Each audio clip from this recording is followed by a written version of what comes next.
Hey everybody, I am really excited as we enter this final 6 weeks of the course. I can't believe we're already there. That's wild to me how quickly this has gone. This is an introductory video to help you navigate through the final weeks of this course, which is a project-based learning activity. And so you will have very similar to what you've done on a weekly basis up until this point. You will have a task to do every week, but from this point forward, all those tasks are going to come together in a portfolio style final project on a topic that you choose, which will be based on an issue in education that after doing all this exploration for 9 weeks, that you really want to explore further. Perhaps it's a problem that you've identified or a project you would want to implement in a classroom or something you might want to do in a library or a workshop. I do have an example that I will share from a previous class for you to give you an idea of the parameters or what you could come up with within this context. But I have to say that this is very open-ended and it is supposed to be emergent by design, meaning it's supposed to cater to your curiosity in education at this point in your journey. Okay, so I'm going to go ahead and share my screen so I can show you a few things. All right. So the first thing I would like to show you is our syllabus. So you'll see from weeks 9 forward, we have a lot of things that are going to focus on this project, including what's called a literature review, which I am going to show you what that looks like. Project development and implementation. This industry partnership and workforce prep is a little bit kind of weird. It's like a weird title, but that's just so that you know, and I want you to be thinking ahead. This is where we're going to be aligning with some type of partner. So if you're an online learner, I think this is going to feel a little bit more daunting than if you're in my in-person class. But let me just take that fear away just a little bit. We already have some partners that you could kind of work with, and you could absolutely do that remotely. We are partners with the City of Galesburg, a nature school program run by Galesburg Parks and Rec. I also have connections to teachers and librarians that you could reach out to. And in terms of working with them to develop your project, it might be as simple as you doing an interview with them to get their insight, which you could do remotely. So just to give you some feedback on that, and I will also show you an example of what that could look like. So I don't want that week 15 to freak you out. But in week 16, the capstone will be a portfolio where you bring all these steps together in one cohesive thing, and you do a presentation on that thing and you talk through your process and get to share it out, which is kind of the fun part, because if you're going to do all that legwork, we want to share it out, right? So I'm going to go to our to a document that I will be giving you soon, which is your project-based learning experience student guide. Okay. It's a little cheesy. I did a little welcome up here. But over the next 6 weeks, you'll explore a real world question in education that matters to you. And it will be guided by the principles of inquiry, universal design for learning, which you're all familiar with. You've done a design already. And action research, which I will talk to you about what that means. You'll move through cycles of questioning, researching, planning, trying out ideas, gathering evidence, reflecting, and you'll do this just the same way like a practitioner would in trying to solve a problem in their own classroom or their own context or learning setting.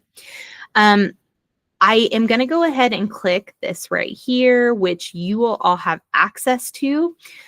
This is a previous example of a collaborative project in an Ed 101 course that has already been built, and I have their permission to share it out. So this is their logo. They created a podcast or a podcast channel where each member of the class developed a podcast episode that kind of went along with one cohesive project. Just to give you a little context, the problem in education that they identified or wanted to contribute to with their research was developing a positive classroom culture or school culture. And so they felt like that this was kind of an imperative thing that they really wanted to focus on. So in the first few weeks of your work, you will start by building a literature review. What does that mean? It means you're finding sources and you're bringing them together.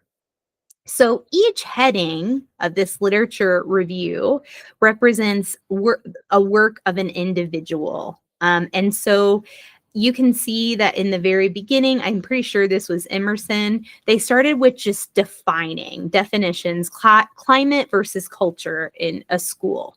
And so as you can see, this literature review is really focused on the resources that they found. So it's not focused on their opinions or what they think. It is research forward. You'll see almost every, paragraph starts with the research itself. And that's really what you're trying to do. I don't want you to be intimidated by the writing. What you're trying to do is, you'll find between 3 and 5 sources, whether you do this collaboratively or on your own. Each of you will build your own little section, which, by the way, both are an option. You can do this collaboratively if you have a friend in the class or you really like the work that someone always does on Harmonize and you want to reach out to them if you're in the online class. Absolutely. You'll just let me know towards the beginning that you're going to be working with a small group or a partner, and I can help support you through that process. And this was a group of 7 people. So that's quite a large group, and I don't expect you to end up working with that many people. But what we want to do is make sure that in our literature review, just like Emerson's done here, that we really just focus on what the research is saying. And you'll see as I'm highlighting, all of her work really just highlights what the research is saying. So I don't want you to be intimidated by this. I will do a workshop with you that will be part of our curriculum, and how do we develop this part of our project. But what this does is it helps you learn about the problem that you want to address, right? It gives you some more foundational knowledge based on people who study this, right? So I will help you find appropriate resources for your topic. I will help you craft this literature review. So you'll have support every step of the way. This is a diagram or a little chart from one of the sources itself that they've put in here. And so you'll see there's this second section, building classroom culture, that represents the work of another student. So your literature review in total will only have to be 2 to 3 pages for your part of the project or for your project. So this one is rather long, but I do want to just reiterate that that is because this is the work of 7 people who each did a section of this and not the work of one person. So yours might be a little bit shorter than this. However, I love their collaboration and their comprehensiveness. Because they all did a section, they were able to cover a lot of ground. As we go back to the actual podcast itself, you'll see, and you'll have access to this and you can listen all you want. You'll see that they each either created their own little logo for their episode or just used the logo, right? And they went in and they embedded their work. In this one in particular, okay, it is an interview. So it showcases, and that's Mental Health and School Culture by Ava Wallace. And she focuses on the research that she uses, Barker, Thornburg, and Jessamine. She interviews a school counselor, okay, from Farmington High School, if anybody's from there. Shout out. So I would like you to listen to that. If you would, you don't even have to do the whole thing, but if you want an example of what it means to like have an industry partner, right? That's what it means. It could simply mean that you are interviewing someone to gain that real world knowledge. So just to emphasize that you don't actually have to go anywhere and do anything. You could do all this from home, especially if you're a remote learner using remote and digital tools. But you would focus on like the interview aspects of things to get the insight from someone who's in the field or doing what you're interested in, or even getting their feedback on your idea for what problem you would like to solve or contribute to in education. Okay, so I will leave that there. I'm going to go back to this collaborative. Oh, sorry. Back to this student guide, just to give you a quick outline of each week and what you can expect. We will start with framing our question. We will devise our driving question and our problem statement, and this will be the foundation for your project as a whole. In week 2, we'll do research and exploration, and we'll actually kind of start this at the end of week 1, but by the end of week 2, we'll have a draft of our literature review, which I showed you from the previous project. And we'll also make a little stakeholder map. And this just means who are the people that I could interview that I know, or that Professor Robbins knows, or that people I need to make a connection with in order for this project to work or for me to get the information that I need. And we'll map that out along with our annotated bibliography, which is it's that annotated bibliography. I don't want that to freak you out. That is the precursor to your literature review, and it just means you're gathering resources, okay?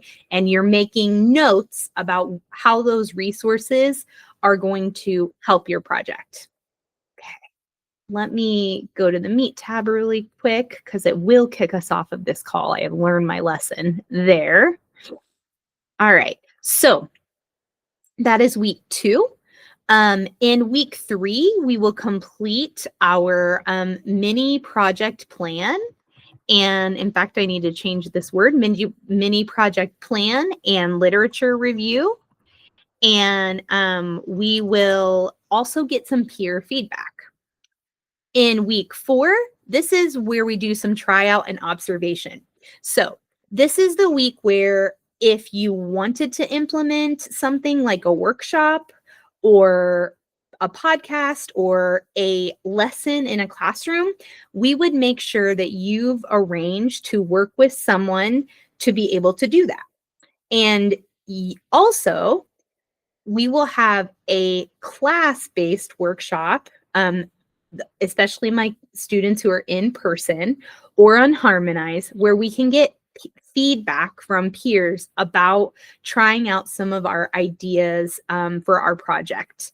So that'll be something that we plan for in class, and also maybe work with some stakeholders to try out some of our ideas, or maybe if you would want to teach a lesson for early childhood, maybe we could connect you with an early childhood educator so that way you could run your ideas past them and get feedback. So that's what try out and observation means. Might also be the case that you need to do an observation in a real world setting to see if your idea would work. So maybe we could get you in a classroom, something like that. Go to the library if you want to do it at the library, something like that.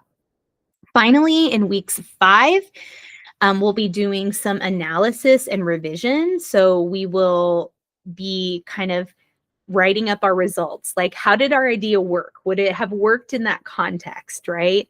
Based on the feedback you got, based on what you observed, what things would you have to change? What things would you have to refine before you were ready to do that project in the real world? And that's what the results memo is. So did our project kind of like work like we thought it would, or would we have to make some alterations? And of course, 100% of the time, we would have to make alterations, and that's a good thing. So we would then, based on that analysis, we would revise our project a little bit. Finally, in the last week, we've got a reflective essay about this project and the final project, which you would have in some type of um, portfolio or digital form. So it could be like the website my former students created. It could be like a Google site where you link the work that you've done. And we will also be building that every step of the way. So I don't want you to be freaked out by that process. So anyway, this is just the initial overview of this final project. We will be starting to develop our driving questions and problem statements next week, and I'm really excited to support you through this process. And we will use a lot of the theory that we've already learned as a jumping off point, the topics that we've already covered, like UDL and technology and community and like in development for students and access and exceptional learners. We can bring any and all of that into, our jumping off place so that we can take a deeper dive into something that really interests you. So I'm very excited for you to get started on this. Please make sure you watch this video. You might have to even, watch it more than once or to be able to ask some questions. And especially for my online learners, you really don't hesitate to reach out. So excited to see what you come up with and for our projects, and I'm here to support you every single step of the way.